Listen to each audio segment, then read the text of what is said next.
നമസ്കാരം, ഞാൻ PC James, Nirmala college, Kuravilangad. നമ്മൾ കഴിഞ്ഞ ദിവസം ടെൻസ് ആപ്ലിക്കേഷൻസിനെ കുറിച്ച് പറഞ്ഞു. അതിൽ തുടങ്ങിയത് സിമ്പിൾ പ്രസൻറ്റ് ടെൻസ് 9 സിറ്റുവേഷൻ കണ്ടു. ആ 9 സിറ്റുവേഷൻ എന്നൊക്കെ പറയുമ്പോൾ നമുക്ക് കേൾക്കുമ്പോൾ പെട്ടെന്ന് അത് എളുപ്പമായി മനസ്സിലായി എന്ന് തോന്നും. പക്ഷേ ടെൻസ് ഉപയോഗിച്ച് മാത്രമേ അത് തെളിയൂ. അതുകൊണ്ട് നമുക്കതിനെ അന്ന് പറഞ്ഞു ഡീറ്റെയിൽഡ് ആയിട്ട് പോകാം അടുത്ത ക്ലാസ്സിൽ എന്ന് പറഞ്ഞു. ഇന്ന് നമുക്ക് അതിൽ ഒന്നാമത്തെ ആപ്ലിക്കേഷൻ എടുക്കാം. Habitual or regular action. എന്താ ഹാബിച്വൽ ആക്ഷൻ എന്ന് പറഞ്ഞാൽ? ശീലങ്ങളെ കാണിക്കുന്നതാണ്. പതിവായിട്ട് നടക്കുന്ന ശീലങ്ങളെ കാണിക്കുന്നതാണ്. ഏതെങ്കിലും ഒരു പ്രത്യേക ദിവസം മാത്രമുള്ളതല്ല, മറിച്ച് അത് ഒരു നിശ്ചിത ഇടവേളയിൽ ആവർത്തിച്ചു കൊണ്ടിരിക്കുമ്പോഴാണ് ഹാബിറ്റായിട്ട് മാറുന്നത്. അതാണ് ഹാബിച്വൽ ആക്ഷൻ, അതാണ് റെഗുലർ ആക്ഷൻ എന്ന് പറയുന്നത്. ഇപ്പം നമുക്കൊരു എക്സാമ്പിളിലേക്ക് നോക്കാം. 1. He goes to church on Sundays. അയാൾ ഞായറാഴ്ചകളിൽ പള്ളിയിൽ പോകുന്നു. ഇപ്പോൾ ഈ ഞായറാഴ്ച പള്ളിയിൽ പോയി, 2 ഞായറാഴ്ച അടുപ്പിച്ചു പോയി, പിന്നെ പോയിട്ടില്ല, പിന്നെ 2-4 ഞായറാഴ്ച കഴിഞ്ഞാൽ പോകുന്നത്. ഇതൊരു ഹാബിച്വൽ ആക്ഷൻ അല്ല, മറിച്ച് ആ വ്യക്തി എല്ലാ ഞായറാഴ്ചകളിലും പള്ളിയിൽ പോകുന്നു എന്നാണ് അതിൻ്റെ അർത്ഥം. എന്ന് കരുതി ഇപ്പോൾ അസുഖമായിട്ട് ഏതെങ്കിലും ഒരു ദിവസം പോകാൻ പറ്റിയില്ല, അങ്ങനെയല്ല ഉദ്ദേശിക്കുന്നത്.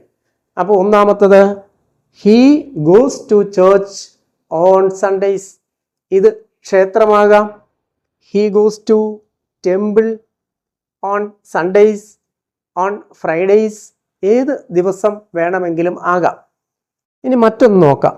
Soman writes with his left hand.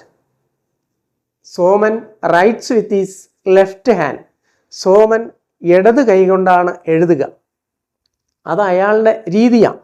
അയാൾക്ക് ഇടത് കൈ കൊണ്ട് എഴുതാനേ കഴിയൂ. വലത് കൈ കൊണ്ട് വളരെ ബുദ്ധിമുട്ടി ചെയ്യാൻ പറ്റില്ല എന്നല്ല അതിൻ്റെ അർത്ഥം. അയാൾ ഇടത് കൈ കൊണ്ട് എഴുതി ശീലമുള്ള ആളാണ് എന്നർത്ഥം. അത് അയാളുടെ ഹാബിറ്റാവാം, അത് അയാളുടെ ഒരു സ്വഭാവ വിശേഷമാകാം. ഇനി മൂന്നാമത്തത് നോക്കുക. I getup at 4 o'clock in the morning. I getup at 4 o'clock in the morning. ഞാൻ രാവിലെ 4 മണിക്ക് എഴുന്നേൽക്കുന്നു. ഇതിൻ്റെ അർത്ഥം എല്ലാ ദിവസവും ഞാൻ 4 മണിക്ക് എഴുന്നേൽക്കുന്നു എന്നാണ്. അതല്ലാതെ ഏതെങ്കിലും ഒരു പ്രത്യേക ദിവസം ഒരു പ്രത്യേക കാര്യത്തിന് വേണ്ടി ഞാൻ 4 മണിക്ക് എഴുന്നേറ്റു, അതൊരു ഹാബിറ്റ് ആവില്ല. അപ്പോൾ ഇങ്ങനെ തുടർച്ചയായി ഏതെങ്കിലും ഒരു നിശ്ചിത ഇടവേളയിൽ ചെയ്യുന്ന. ഇനി നമുക്ക് അടുത്തത് നോക്കാം. ചിത്ര സിങ്സ് വെൽ. ചിത്ര നന്നായി പാടുന്നു. അതിൻ്റെ അർത്ഥം ചിത്ര ഇപ്പോൾ നന്നായി പാടിക്കൊണ്ടിരിക്കുന്നു എന്നല്ല, മറിച്ച് ചിത്ര ഒരു നല്ല പാട്ടുകാരിയാണ്. അവർ എപ്പോൾ പാടിയാലും അത് നന്നായിരിക്കും. Chitra sings well. Yesudas sings well എന്ന് പറഞ്ഞാൽ യേശുദാസ് ഒരു നല്ല പാട്ടുകാരനാണ് എന്നർത്ഥം. മറ്റൊരു എക്സാമ്പിളിലേക്ക് നോക്കുക. He takes coffee 4 times a day. He takes coffee 4 times a day.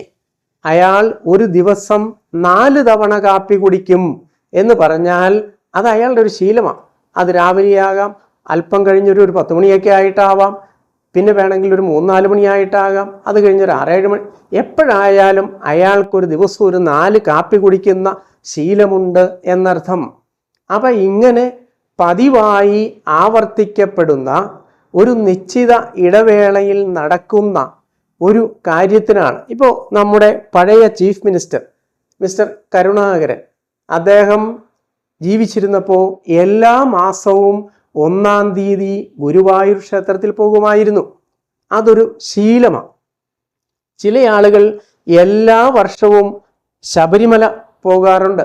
അതൊരു ശീലമാണ്.